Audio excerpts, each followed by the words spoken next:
Hey, what's going on, guys? RDDC here, and today we're going to be putting on our H&R Springs on our BMW i8. So supposedly this should lower it down about an inch, which would be really nice. It should not sacrifice ride quality. So let's look at some of the things that we're going to be working with.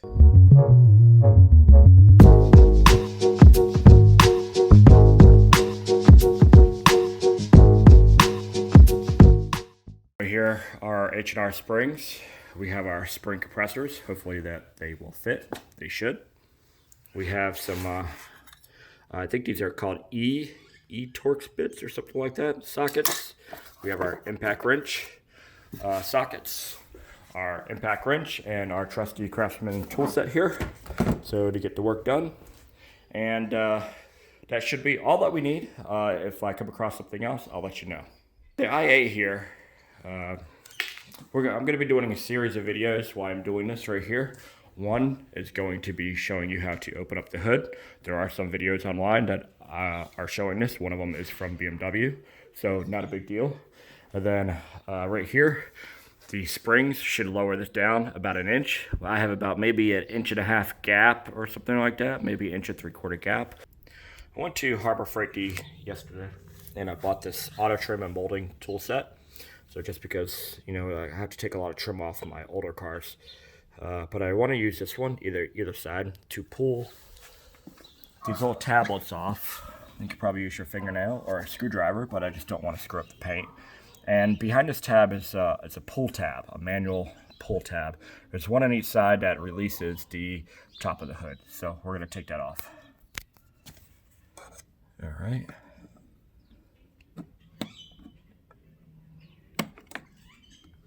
Right here. And here's our, here's our pull tab here. Get this thing out of here. Right here. And we're just gonna pull it. There you go, there's one.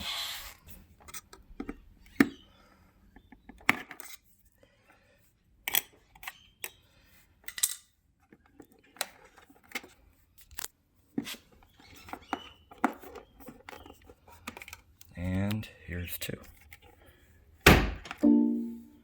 Okay, so once we do that, we can see it says front compartment lid open. Okay, so now we're going to attempt to lift up the hood. I got 2 Allen heads to put inside the hood holes, and let's do this. Okay, ready? Remember right here, straight up. No, right here, right here. Straight up. Just like that, hold it.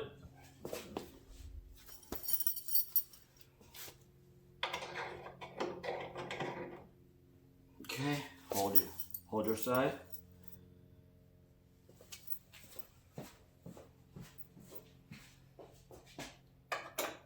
Up. Okay, down, and that's it. Okay, so now we have the hood up.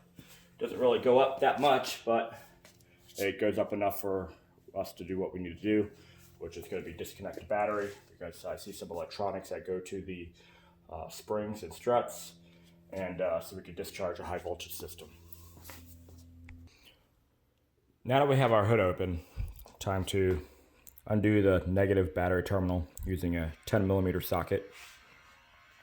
And about discharging the high voltage system, if you look at the manual here, it's telling me to find it right over here. Should be an orange box. See, it should have a padlock on it and everything. But if we actually look over here, there's nothing here. I have this green thing, and I try to pull that little tab out. You see it's out right now, and it actually does nothing. So I'm not quite sure what model that's for, but we shouldn't have to discharge the high voltage system anyway, because all we're doing is changing the springs. But we need to undo the battery because we do have some wires and everything that go to the struts for probably the EDC, and then we can work on it from there. All right, there we go. So if you look at our service manual here, we do have a procedure for control and suspension elements. Let's look at the front here. Removing and installing front left and right spring strut. Replacing front spring strut shock absorber on right or left. Well, let's pull this off. Gives us a bunch of things. Manuals look very much like the ones at work. So it just kind of tells you, go through the whole thing and everything else. So we're going to follow this manual and get this thing done. Okay, so first thing we're going to do is we are going to jack the car up. I believe I'm just going to jack it up on all fours. So let's get that started because that's going to take us a minute. We have 4 jack stands and our jack right here. There's 4 jack points under the car, so I'm going to look up under there and find out what they are and get the wheels off and everything else. So, all right. To protect my wheels that I just got, I'm putting this tape around here. I won't zoom in. It's just painter's tape. So that way if it hits the paint, it doesn't like nick it or anything else like that. So here we got the front wheel off and I've only done one. And let me explain why. Under the car, you look at it right here, it's literally, you can't get to anything under the car. Not one freaking thing. It's completely covered. So it's just a flat surface under there, which is kind of cool, you know, whatever. But so I just done this one.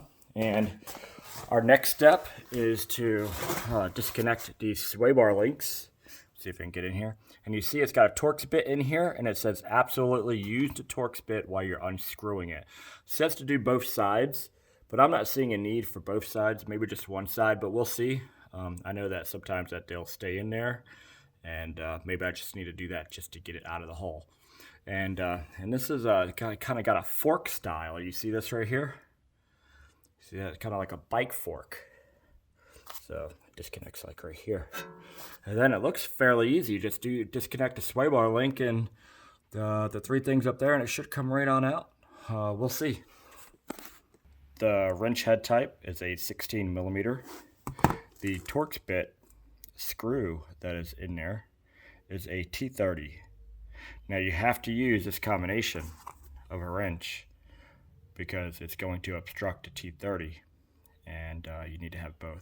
So wrench for the nut and then a socket or kind of Allen key type Torx bit for the Torx nut, I guess you could say, bolt. To access this a little bit better, this is kind of in my way. I've just pulled this off here and I'm just going to move this out of the way so I don't really, you know, destroy it or do something like that. It just gives me better access to that thing right there.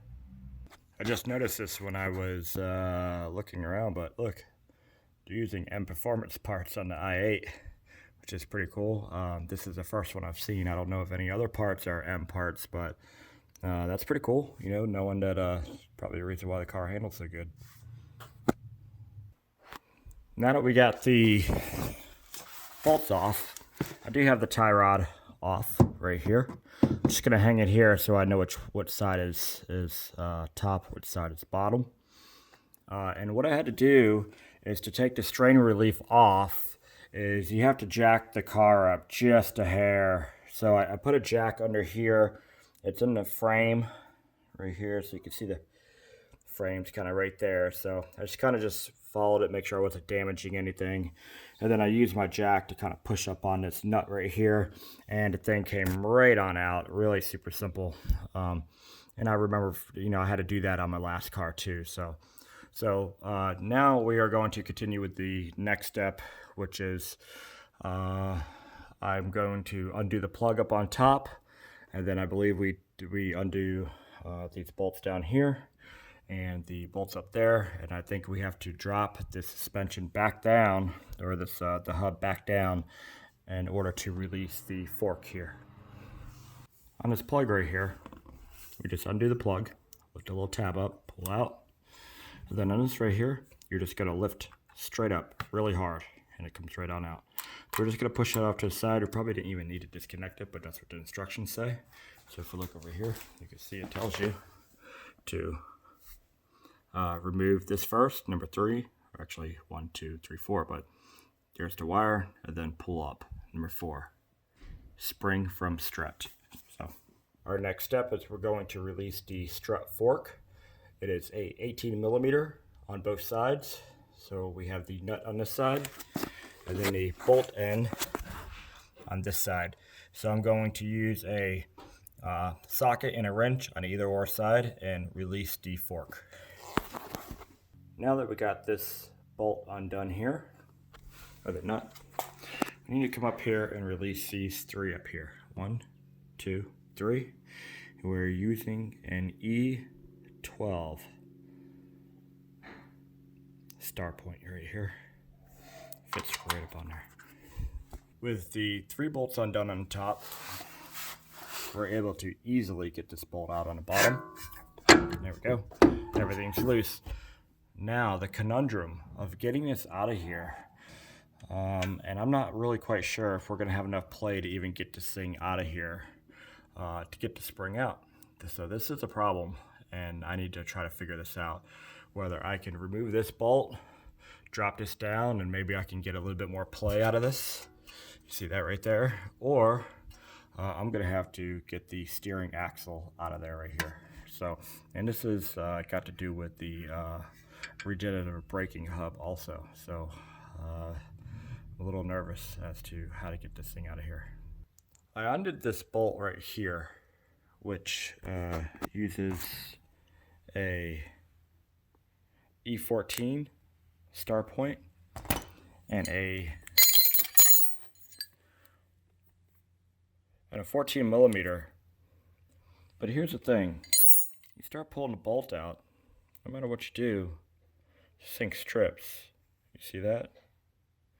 Now you're gonna have to re-tap this, and thankfully I have a tap and die set that I can redo that. But you might want to try to look at getting new ones of these, because with this fork style, you're not going to be able to get the fork out unless you release this hub thing or you release this. So just for a heads up.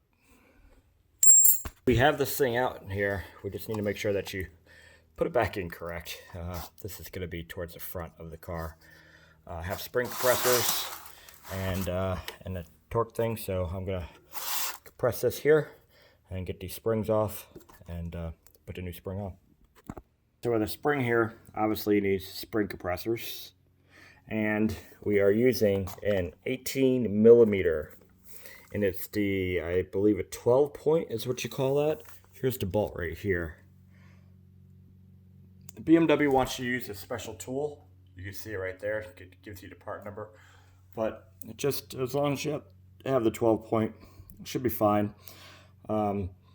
You're gonna have to use an impact wrench, because if you use like just a normal wrench, all you gotta do is just spin this shaft in here and it's not gonna do anything. So you have to have an impact wrench. I think most people know that if they've ever replaced it before.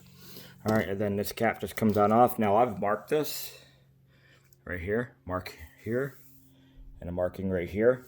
So I'll make sure that I line this up correctly when I put it back together. And I'm going to loosen up the spring compressors and slide the spring off, put the new one on. I'm going to clean this up a little bit first and then put it back together. In case you need to tap this screw that goes to the upper control arm area, it is a 1.5 by 10 millimeter. And once you do it, you can see that thing spins on. And a lot of metal came off here, but I was a little worried that it wasn't going to work, but it's working just great. Now, time to put it back together. All right, guys, so we got one of them put in here. It was kind of a pain in the ass. But got all the bolts back in. 1, 2, 3 in the back. 4 right here.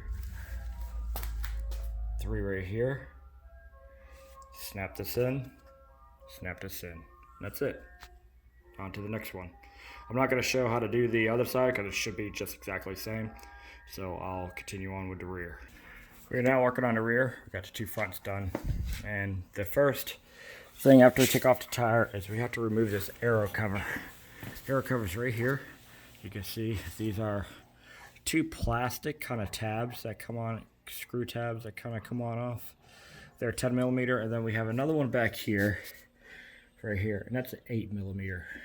Don't know why they do stuff like that, but and you got two different sizes. So next instructions say remove the sway bar link, which is right here. So we have a connection here and a connection here. Oh, we might not have to remove both, but and then it wants us to remove the shock, which is right here. Shock bolt right here. And that looks like about a 19. Not quite sure until I put something on it.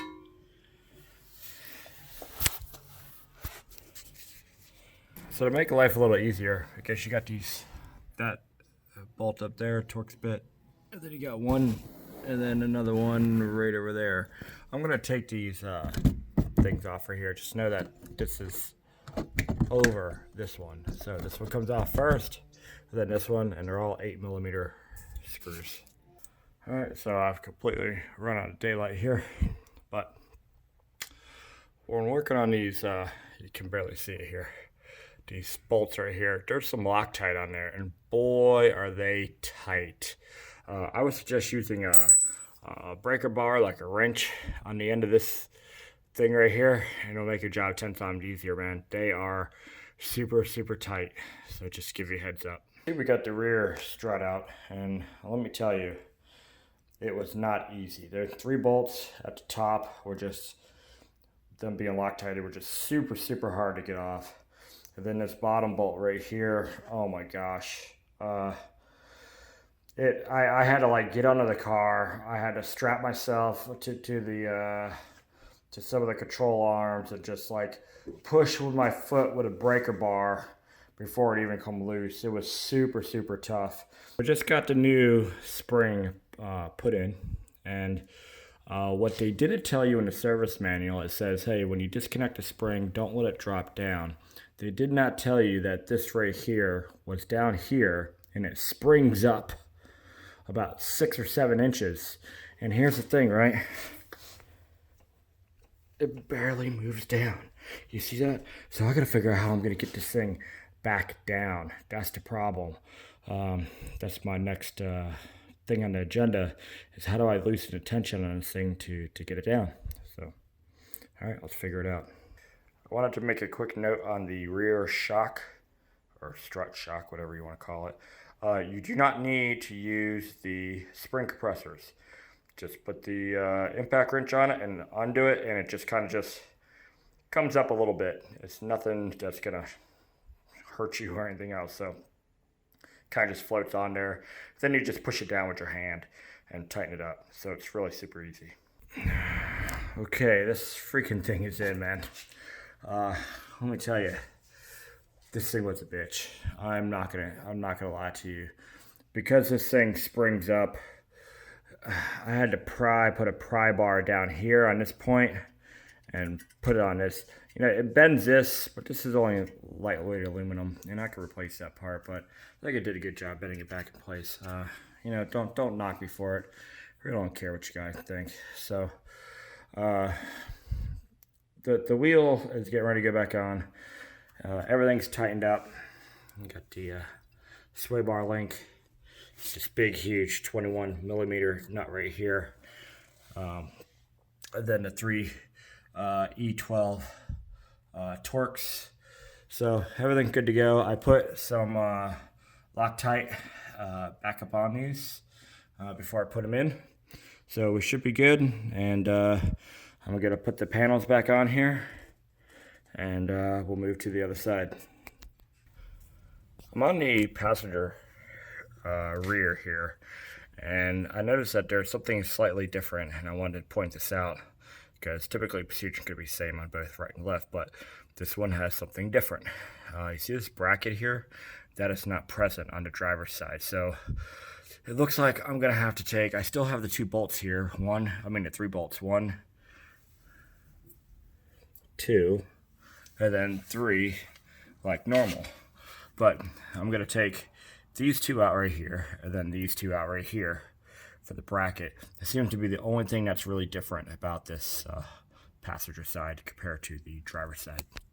All right, guys, so now it's time to put the hood down. So there's a couple things that we have to do. We have to pull the Allen heads out, and then we're gonna ease it on down, Then what we're going to do on these latches right here, we're going to have one person on one side, one person on the other side, and we're going to push down evenly on the latch, and we should be good. So let's go ahead and do that. Done. Got it? Done. Lift it up, give it some tension. Okay, hold it. Bring this down a little bit if you want.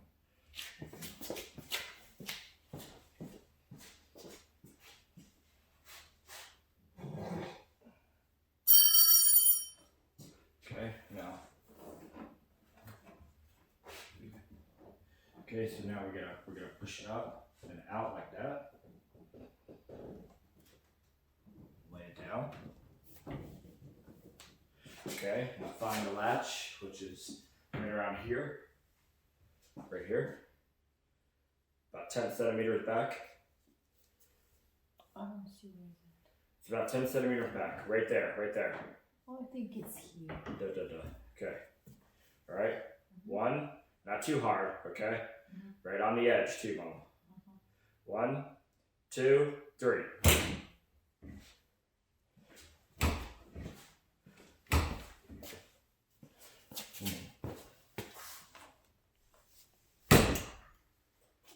Okay, it was pressing not hard. Yeah, not hard enough. All right.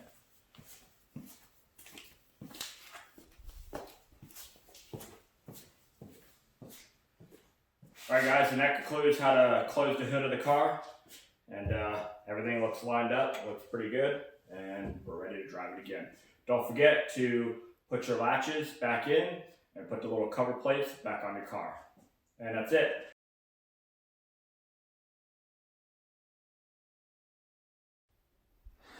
All right, guys, and that concludes our H&R Spring Install DIY. I'm going to go take the car for a test drive, and I'll post some pictures of before and after. I can see the rear needs to come down, but the front is already pretty much down already. So if you like these videos that I'm doing with the DIY with both the M3 and the i8, go ahead and give me a like, subscribe to my channel. And always be safe when you're doing your DIYs. And remember, it's just a machine. Thanks for watching. So, I just took the car to work today, and I just wanted to give you feedback on how this thing drives, or how it rides, really. It rides absolutely fantastic. So the best way I can explain it is the car basically feels like it's always in sport mode. Yeah, it's a little bit, I guess you could say harsher ride. I don't like to use that word harsh because it's not a harsh ride, but it's more of a stiffer ride with, not too much of a bounce. I can't stand suspensions that make the car bounce, and I can't stand really suspensions that make it sound like, there's no suspension. So, but, overall, I'm actually really kind of enjoying it. I'm really impressed with the H&R Springs. Only because, I've never run them before, and I usually run Bilsteins in all my cars, but I'm really, really impressed with the quality and how the car actually rides, because I was a little nervous that it wasn't going to ride like I wanted, and I would have, just not been happy, so especially after doing all that work. But yeah, the car is great. I love it. I love the look. I love how the wheels look tucked under there like that. I'm kind of glad I didn't go into 22s. I'm really feeling the 20s for the smoother ride anyway. But overall, I think it's great. Been an excellent car. So that's my quick thoughts on actually driving the car, just to give you my opinion on what it was like. The first time out driving it. All right, guys.